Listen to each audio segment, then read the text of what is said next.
2020 और 2021 ये दोनों साल हमारी दुनिया के लिए बहुत ज्यादा बेकार रहे हैं, बट एक कंपनी जिसने इन दोनों सालों को बहुत एंजॉय किया है इज टेस्ला। 2020 की शुरुआत से अभी तक टेस्ला का स्टॉक अराउंड 1100% तक बढ़ा है और अक्टूबर 2021 में Tesla one of the fastest company बन चुकी थी to reach $1 trillion market cap. और आज करंटली टेस्ला का मार्केट कैप इतना ज्यादा है कि अगर हम इसे कंपेयर करें इसके पीयर्स यानी अदर ऑटोमोबाइल कंपनी से like Toyota, Fords, general Motors, तो उनका कंबाइंड मार्केट कैप टेस्ला के बराबर नहीं है। और एस्टिमेट किया जा रहा है दैट बाय 2030 टेस्ला का मार्केट कैप अराउंड $10 ट्रिलियन तक होगा। तो अब आपके दिमाग में क्यूरियोसिटी आई होगी कि अगर टेस्ला इतनी एक्साइटिंग कंपनी है तो एक काम कैसे करती है, मतलब इसका बिजनेस मॉडल क्या है। तो आज की इस वीडियो में हम लोग ये डिस्कस करेंगे कि टेस्ला का बिजनेस मॉडल क्या है। तो ये जानने के लिए बने रहिए till the end. Tesla company की शुरुआत 2003 में हुई थी by two American engineers, Martin Eberhard and Marc Tarpenning. इस कंपनी को स्टार्ट करने के पीछे इन दोनों इंजीनियर्स का केवल एक ही मोटिव था कि जो उस समय पे मार्केट में ट्रेडिशनल बिलीव था कि कार कभी इलेक्ट्रिक व्हीकल नहीं हो सकती, और अगर है भी तो या तो वो बच्चों का खिलौना होगा या तो गोल्फ कोर्स में चलने वाली वो छोटी सी कार। इसी ट्रेडिशनल बिलीव को उन्हें मिटाना था और एक ऐसी कार बिल्ड करनी थी जो स्टाइलिश हो, हाईली एफिशिएंट हो और हाई परफॉर्मेंस दे। सो अब इस रेवोल्यूशनरी आइडिया को ग्राउंड पर उतारने के लिए उन्होंने इलॉन मस्क को अप्रोच किया और इलॉन मस्क ने $6.5 मिलियन की फंडिंग के साथ इस कंपनी को ज्वाइन किया और बन गए टेस्ला मोटर्स के चेयरमैन। अब 2005 से 2008 ये कंपनी के लिए बहुत बड़ा चैलेंजिंग फेज था, क्योंकि इसी समय पे कंपनी अपनी पहले प्रोजेक्ट रोडस्टर पे काम कर रही थी और इसी फेज में कंपनी में कई सारे इंटरनल कॉन्फ्लिक्ट्स भी चल रहे थे रिगार्डिंग पावर शेयरिंग। बट सारे चैलेंजेस को ओवरकम करते हुए फाइनली 2008 में टेस्ला ने अपनी पहली कार रोडस्टर को लॉन्च किया। And roadster was a complete revolution because अभी तक मार्केट में कोई ऐसी ईवी कार नहीं थी जो स्टाइलिश भी हो और हाई परफॉर्मेंस भी दे। But roadster was a combination of both these features. But ये बताया जाता है कि इसके बावजूद भी रोडस्टर मार्केट में सक्सेसफुल नहीं हो पाई। इसके पीछे बेसिकली दो कारण थे। सबसे पहला इसकी प्राइस। रोडस्टर की प्राइस ऑलमोस्ट $1 लाख थी, जो ऑटोमेटिकली मैक्सिमम कंज्यूमर्स के लिए वाइबल नहीं है। और दूसरी चीज है इसकी चार्जिंग प्रॉब्लम। रोडस्टर को फुली चार्ज करने में अराउंड 24 to 48 आवर्स लगते थे and that is next to terrible. So although Tesla roadster एक सक्सेसफुल कार नहीं थी मार्केट में, बट स्टिल उसने एक चीज चेंज करके रख दी एंड दैट इज लोगों का परसेप्शन टुवर्ड्स ईवी। अब टेस्ला का मोटिव केवल लोगों का परसेप्शन चेंज करने का नहीं था, रादर उन्हें मार्केट में सर्वाइव भी करना था। सो मार्केट में सर्वाइव करने के लिए उनके सामने दो प्रॉब्लम खड़ी हुई थी। सबसे पहली चार्जिंग की और दूसरी प्राइसेस की। अब जैसे जैसे टेस्ला टेक्नोलॉजी को अपग्रेड करती गई वैसे वैसे उन्होंने अपनी कार्स को अग्रेसिव प्राइस पर लॉन्च किया। लाइक फॉर एग्जांपल आज जो टेस्ला की one of the best selling car है टेस्ला मॉडल 3, उसकी प्राइस रफली $43,000 बैठती है। और इस प्राइस पे एक एवरेज कंज्यूमर आसानी से सोच सकता है टेस्ला को बाय करने का by looking at the kind of features it is providing. और रही बात चार्जिंग की, सो इस प्रॉब्लम को सॉल्व करने के लिए टेस्ला ने एक यूनिक सोल्यूशन अपनाया। जस्ट लाइक पेट्रोल पंप उन्होंने ऑलमोस्ट हर एक कोने में अपने सुपर चार्जर्स को इंस्टॉल करके रख दिया, जहां एक टेस्ला ओनर जाके इजीली अपनी कार को चार्ज कर सकता है अंडर 25 मिनट्स। सो ये तो बात हो गई टेस्ला की बेसिक हिस्ट्री की। अब अगर हम बात करें टेस्ला के रेवेन्यू मॉडल की, मतलब टेस्ला कहां से पैसा कमाती है, तो टेस्ला के बेसिकली 3 अर्निंग सोर्सेस हैं। Number 1 automotive revenue. साल 2020 में टेस्ला ने ऑलमोस्ट $31.5 बिलियन का रेवेन्यू जनरेट किया, जिसमें से $26 बिलियन आया था ऑटोमोटिव से। अभी ऑटोमोटिव होता क्या है? तो ऑटोमोटिव में बेसिकली 4 चीजें आती हैं। नंबर 1 कार सेल्स, यानी एक पर्टिकुलर ईयर में टेस्ला ने कितनी कार बेची। नंबर 2 कार लीजिंग, यानी एक पर्टिकुलर ईयर में टेस्ला ने कितनी कार लीज या फिर रेंट आउट करी for a particular period of time.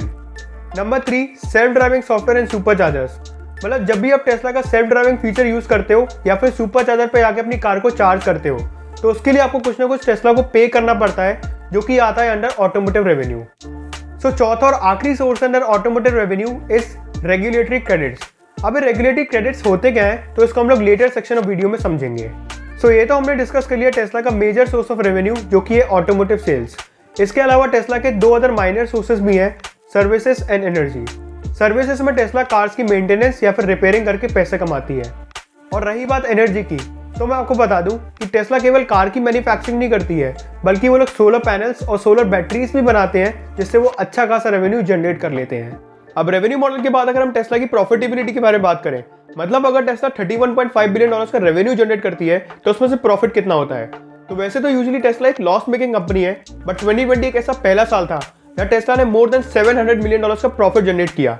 अब देखने में लग रहा है कि टेस्ला बहुत प्रॉफिटेबल है और अपना रेवेन्यू साल भर साल बढ़ाती ही जा रही है, बट अगर आप डीपली फॉलो करो टेस्ला को तो it is in a very big trouble. अब कैसे? तो टेस्ला को आने वाले समय में दो प्रॉब्लम का सामना करना पड़ेगा। Number 1, regulatory credits and second, over dependence on China. मैंने आपको वीडियो के प्रीवियस सेक्शन में बताया था कि रेगुलेटरी क्रेडिट्स टेस्ला की one of the major sources of income है, बट ये एग्जैक्टली होते क्या है? तो इनको समझने के लिए सपोज कीजिए हर एक कार मैन्युफैक्चरर साल में 10 कारें प्रोड्यूस करते हैं और एनवायरनमेंट को मद्देनजर रखते हुए सारी सरकारों ने प्लान बनाया है कि अगर आप 10 कारें प्रोड्यूस करोगे तो उनमें से एक कार तो मिनिमम ईवी होनी ही चाहिए, और जब भी आप एक ईवी प्रोड्यूस करोगे तो उसके बदले हम आपको कुछ क्रेडिट पॉइंट्स देंगे। और अगर साल के अंत में अगर आपके पास इनफ क्रेडिट पॉइंट्स नहीं है तो उसके बदले आपको कुछ हैवी फाइन पे करना होगा। अबे जो बड़ी बड़ी कार मैन्युफैक्चरिंग कंपनीज हैं like Toyota, general Motors, Ford, ये लोग तो एक भी नहीं बनाते, तो इनके पास कहां से आते होंगे वो इनफ क्रेडिट पॉइंट्स? ये लोग बेसिकली अप्रोच करते हैं टेस्ला को। और हम सबको पता है कि टेस्ला 100% इलेक्ट्रिक व्हीकल कंपनी है। मतलब अगर साल में टेस्ला 10 कारें प्रोड्यूस करती है तो वो 100% 10 की 10 कारें ईवी ही प्रोड्यूस करेगी। इसका मतलब टेस्ला के पास एक्स्ट्रा क्रेडिट पॉइंट्स होंगे, तो वो उन एक्स्ट्रा क्रेडिट पॉइंट्स से क्या करेंगे? वो लोग बेसिकली इन सारी कंपनीज को एक्स्ट्रा क्रेडिट पॉइंट्स भेज देते हैं कुछ ना कुछ पर्टिकुलर प्राइस में, जिससे टेस्ला को एक्स्ट्रा प्रॉफिट हो जाता है और ये जो बड़ी बड़ी कंपनीज हैं बड़े बड़े फाइन से बच जाती हैं। और रीसेंट डेटा के अकॉर्डिंग साल 2020 में टेस्ला ने मोर देन 1.5 बिलियन डॉलर्स का रेवेन्यू जनरेट किया just by selling regulatory credits. इसका मतलब अगर 2020 में टेस्ला के पास से फ्री की कमाई नहीं आई होती तो अगेन 2020 टेस्ला का एक लॉस ईयर रिपोर्ट होता। और अब जैसे जैसे ईवी की डिमांड बढ़ती जा रही है वैसे वैसे बड़े कॉर्पोरेशन अपना प्रोडक्शन ईवी की तरफ शिफ्ट कर रहे हैं, जिससे आने वाले समय में क्या होगा, ये जो टेस्ला का फ्री का क्रेडिट पॉइंट बांटने का बिजनेस है वो ऑलमोस्ट खत्म हो जाएगा, तो डेफिनेटली इंपैक्ट करेगा टेस्ला की बैलेंस शीट को। अब हमने ये तो समझ लिया कि रेगुलेटरी क्रेडिट्स टेस्ला के लिए बहुत बड़ी प्रॉब्लम खड़ी करने वाले आने वाले फ्यूचर में, बट रेगुलेटरी क्रेडिट्स के अलावा टेस्ला के सामने एक और बड़ी प्रॉब्लम खड़ी है and that is China. Currently world में भी सबसे बड़ी ईवी की मार्केट है चाइना, और इस मार्केट को और कोई नहीं बल्कि टेस्ला लीड कर रही है। और साल 2020 में टेस्ला का चाइना से आने वाला रेवेन्यू ऑलमोस्ट डबल हो चुका था इन कंपैरिजन ऑफ 2019। और ये हम बात कर रहे हैं पैंडेमिक के ईयर की, जब इनिशियली चाइना में बहुत स्ट्रिक्ट लॉकडाउन लगा हुआ था, बट लॉकडाउन के बावजूद भी चाइनीज सरकार ने टेस्ला के ऑपरेशंस बंद नहीं करवाए। और बंद करवाना तो बहुत दूर की बात थी, उन्होंने टेस्ला को टैक्स वेवर्स दिए, सब्सिडी प्रोवाइड कराई, जिससे टेस्ला चाइनीज मार्केट में फ्लरिश करे। अब एक सेकंड, चाइनीज सरकार ने किसी फॉरेन कंपनी को फ्लरिश करने दिया, ऐसा कैसे हो सकता है? आपकी सोच सही है, ऐसा नहीं हो सकता। साल 2021 में चाइनीज सरकार ने अपने रंग दिखाना शुरू कर दिए by putting serious allegations against Tesla. उनके अकॉर्डिंग टेस्ला स्पाइंग करती है और उनका डेटा चुरा के यूएस इंटेलिजेंस को सेंड करती है। मतलब सीधे सीधे नेशनल इंटरेस्ट के नाम पे उन्होंने प्रोपेगेंडा फैलाना शुरू कर दिया अगेंस्ट टेस्ला ब्रांड इमेज।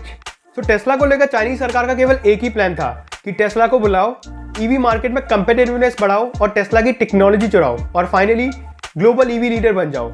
सुनने में थोड़ा मजाक लग रहा है, बट चाइनीज सरकार शुरू से यही करती आई है।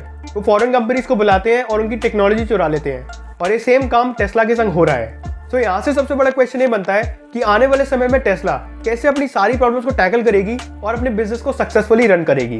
This all depends on only single person and that is Elon Musk. So I hope आपको ये वीडियो पसंद आई होगी। अगर आपको इससे कुछ भी सीखने को मिला है, please hit the subscribe button and make sure you like this video. I will meet you in the next one. Till then, bye bye.